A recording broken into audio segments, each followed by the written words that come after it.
नमस्कार दोस्तों, मेरे YouTube चैनल पर आपका स्वागत है।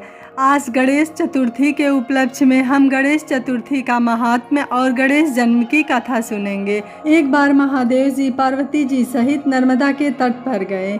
वहाँ एक सुंदर स्थान पर पार्वती जी ने महादेव जी के साथ चौपड़ खेलने की इच्छा व्यक्त की। तब शिव जी ने कहा, हमारी हार जीत का साक्षी कौन होगा? पार्वती जी ने तत्काल वहाँ की घास के तिनके बटोर कर एक पुतला बनाया और उसमें प्राण प्रतिष्ठा करके उससे कहा, बेटा हम चौपड़ खेलना चाहते हैं, किंतु यहाँ हार जीत का साक्षी कोई नहीं है।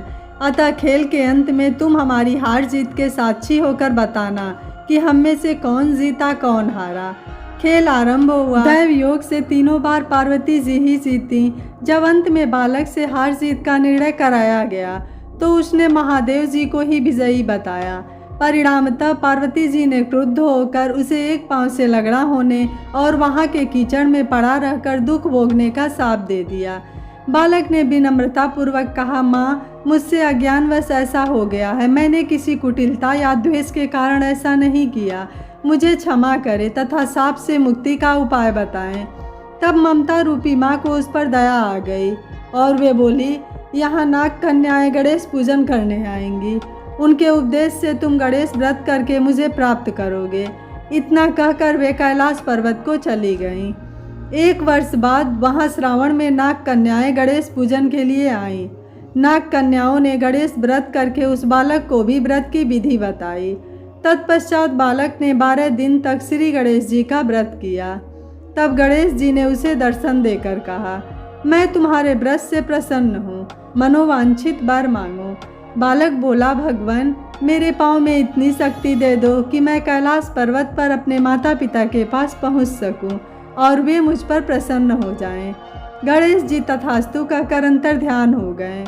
बालक भगवान शिव के चरणों में पहुँच गया। शिव जी ने उससे वहाँ तक पहुँचने के साधन के बारे में पूछा। तब बालक ने सारी कथा शिव जी को सुना दी। उधर उसी दिन से अप्रसन्न होकर पार्वती शिव जी से भी विमुख हो गई थी। तदुपरांत भगवान शंकर ने भी बालक की तरह 21 दिन पर्यंत श्री गणेश जी का व्रत किया, जिसके प्रभाव से पार्वती के मन में स्वयं महादेव जी से मिलने की इच्छा जागृत हुई। वे शीघ्र ही कैलाश पर्वत पर आ पहुँची। वहाँ पहुँचकर पार्वती जी ने शिव जी से पूछा, भगवान आपने ऐसा कौन सा उपाय किया जिसके फलस्वरूप मैं आपके पास भागी भागी आ गई हूँ। शिव जी ने गणेश व्रत का इतिहास उनसे कह दिया।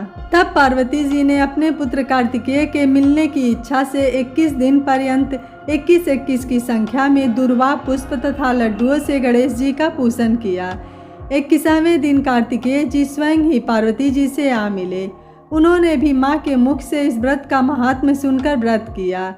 कार्तिकेय जी ने यही व्रत विश्वामित्र जी को बताया। विश्वामित्र जी ने व्रत करके गणेश जी से जन्म से मुक्त होकर ब्रह्मा ऋषि होने का वर मांगा।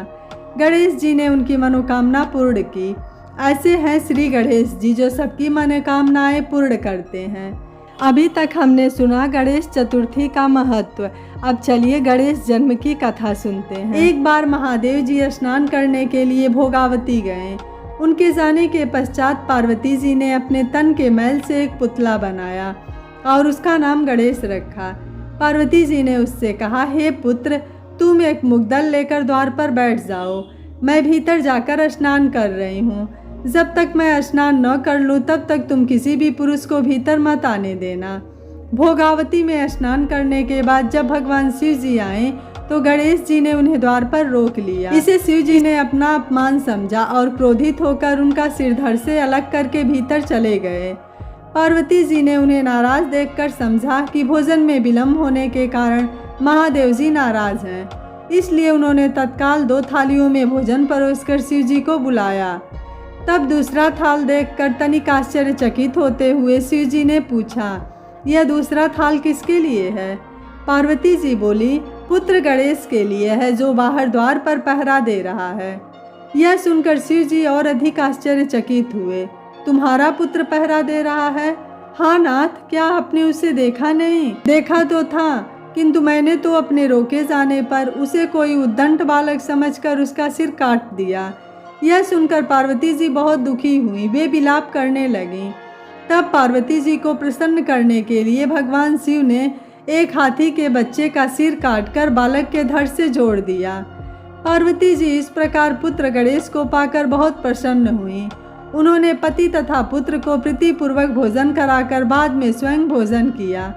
यह घटना भाद्रपद शुक्ल चतुर्थी को हुई थी, इसलिए यह तिथि पुण्य पर्व के रूप में मनाई जाती है। आप सभी को गणेश चतुर्थी की ढेर सारी शुभकामनाएं और गणेश जी की कृपा हर घर पर बनी रहे।